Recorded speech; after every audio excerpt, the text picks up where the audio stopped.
Assalamualaikum warahmatullahi wabarakatuh. Kami dari Puskesmas Yosowilangun akan menyampaikan simulasi etika batuk yang baik dan benar.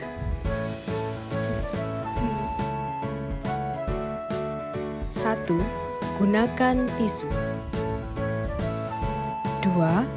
Jika tidak ada tisu, gunakan lengan bagian dalam. 3. Jika batuk berlanjut, gunakan masker.